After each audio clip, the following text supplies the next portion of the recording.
Chapter 5 After the Storm. On the fourth morning there was a queer feeling in Laura's ears. She peeped from the quilts and saw snow drifted over the bed.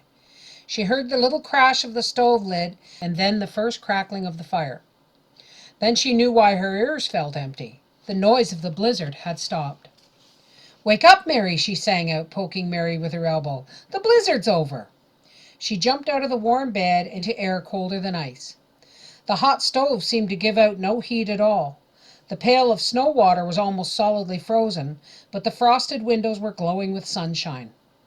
"It's as cold as ever outside," Pa said when he came in. He bent over the stove to thaw the icicles from his mustache. They sizzled on the stove top and went up in steam. Pa wiped his mustache and went on. "The winds tore a big piece of tar paper off the roof, tight as it was nailed on. No wonder the roof leaked rain and snow." "Anyway, it's over," Laura said. It was pleasant to be eating breakfast and to see the yellow glowing window panes. "We'll have an Indian summer yet," Ma was sure. "This storm was so early it can't be the beginning of winter." "I never knew a winter to set in so early," Pa admitted. "But I don't like the feel of things." "What things, Charles?" Ma wanted to know. Pa couldn't exactly say. He said, "There's some stray cattle by the haystacks." "Are they tearing down the hay?" Ma asked quickly. "No," said Pa. "Then what of it if they aren't doing any harm?" Ma said. "I guess they're tired out by the storm," said Pa. "They took shelter there by the haystacks. I thought I'd let them rest and eat a little before I drove them off. I can't afford to let them tear down the stacks, but they could eat a little without doing any harm. But they aren't eating." "What's wrong then?" Ma asked. "Nothing," said Pa. "They're just standing there." "That's nothing to upset a body," said Ma.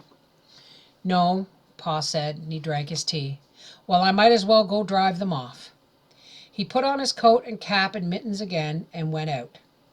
After a moment Ma said, "You might as well go with him, Laura. He may need some help to drive them away from the hay." Quickly Laura put on Ma's big shawl over her head and pinned it snugly under her chin with the shawl pin.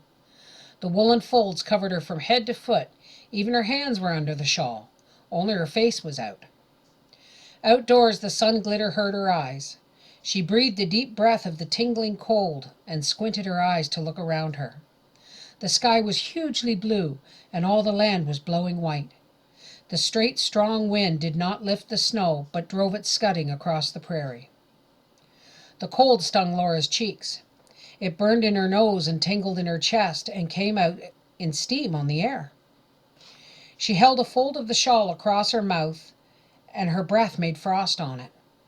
When she passed the corner of the stable, she saw Pa going ahead of her, and she saw the cattle. She stood and stared. The cattle were standing in sunshine and shadow by the haystacks, red and brown and spotted cattle, and one thin black one. They stood perfectly still. Every head bowed down to the ground. The hairy red necks and brown necks all stretched down from bony gaunt shoulders to monstrous swollen white heads. "Pa!" Laura screamed. Pa motioned to her to stay where she was. He went on trudging through the low-flying snow towards those creatures. They did not seem like real cattle. They stood so terribly still. In the whole herd there was not the least movement. Only their breathing sucked their hairy sides in between the rib bones and pushed them out again. Their hip bones and their shoulder bones stood up sharply. Their legs were braced, stiff and still. And where their heads should be, swollen white lumps seemed fast to the ground under the blowing snow. On Laura's head the hair prickled up, and a horror went down her backbone. Tears from the sun and the wind swelled out her staring eyes and ran cold on her cheeks. Pa went on slowly against the wind. He walked up to the herd. Not one of the cattle moved. For a moment Pa stood looking. Then he stooped and quickly did something. Laura heard a bellow, and a red steer's back humped and then jumped. The steer ran staggering and bawling. It had an ordinary head with eyes and nose and open mouth bawling out steam on the wind. Another one bellowed and ran a short staggering run. Then another. Pa was doing the same thing to them all, one by one. Their bawling rose to the cold sky. At last all drifted away together. They went silently now in the knee-deep spray of the blowing snow. Pa waved to Laura to go back to the shanty while he inspected the haystacks. "Whatever kept you so long?" Laura Ma asked. "Did the cattle get into the haystacks?" "No, Ma," she answered. Their heads were I guess their heads were frozen to the ground." "That can't be!" Ma exclaimed. "It must be one of Laura's queer notions," Mary said, busily knitting in her chair by the stove. "How could cattle's heads freeze to the ground, Laura? It's really worrying the way you talk sometimes." "Well, ask Pa, then," Laura said shortly. She was not able to tell Ma and Mary what she felt. She felt that somehow in the wild night and storm, the stillness that was underneath all the sounds on the prairie had seized the cattle. When Pa came in, Ma asked him, "What was wrong with the cattle, Charles?" "Their heads were frozen over with ice and snow," Pa said. "Their breath froze over their eyes and their noses till they couldn't see nor breathe." Laura stopped sweeping. "Pa, their own breath! Smothering them," she said in horror. Pa understood how she felt. He said, "They're all right now, Laura. I broke the ice off their heads. They're breathing now, and I guess they'll make it to shelter somewhere." Carrie and Mary were wide-eyed, and even Ma looked horrified. She said briskly, "Get your sweeping done, Laura. And Charles, for pity's sakes, why don't you take off your wraps and warm yourself?" "I got something to show you," Pa said. He took his hand carefully out of his pocket. "Look here, girls. Look at what I found hidden in a haystack." Slowly he opened his hand. In the hollow of his mitten sat a little bird. He put it gently in Mary's hands. "Why, it's standing straight up!" Mary exclaimed, touching it lightly with her fingertips. They had never seen a bird like it. It was small, but it looked exactly like the picture of the great auk in Pa's big green book, The Wonders of the Animal World.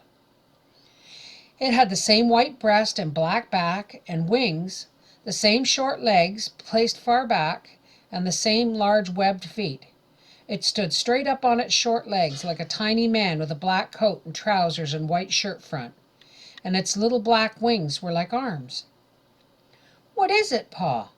Oh, what is it?" Carrie cried in delight, and she held Grace's eager hands. "Mustn't touch, Grace." "I never saw anything like it," said Pa. "It must have tired out in the storm winds and dropped down and struck against the haystack. It crawled into the hay for shelter." "It's a great auk," Laura declared. "Only it's a little one." "It's full grown and isn't a nestling," said Ma. "Look at its feathers." "Yes, it's full grown, whatever it is," Pa agreed. The little bird stood up straight on Mary's soft palm and looked at them with its bright black eyes. "It's never seen humans before," Pa said. "How do you know, Pa?" Mary asked. "Because it isn't afraid of us," Pa said. "Oh, can we keep it, Pa? Can't we, Ma?" Carrie begged. "Well, that depends," said Pa.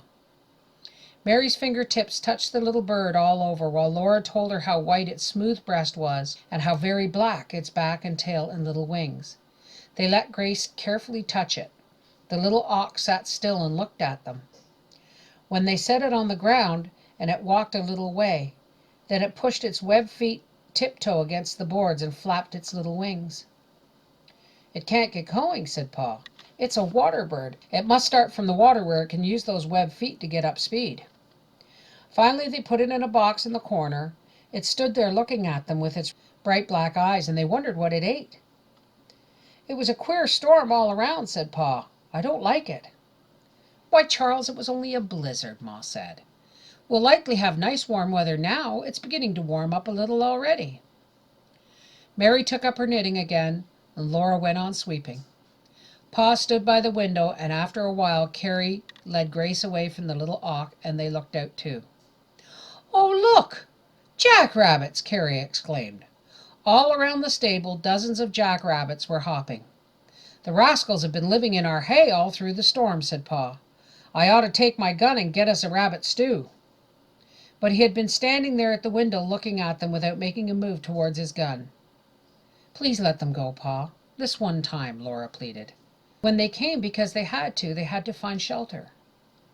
Pa looked at Ma, and Ma smiled. "We aren't hungry, Charles, and I'm thankful we all got through that storm." "Well, I guess I can spare the jackrabbits a little hay," said Pa. He took the water pail and went to the well. The air that came in when he opened the door was very cold, but the sun was already beginning to melt the snow on the south side of the shanty.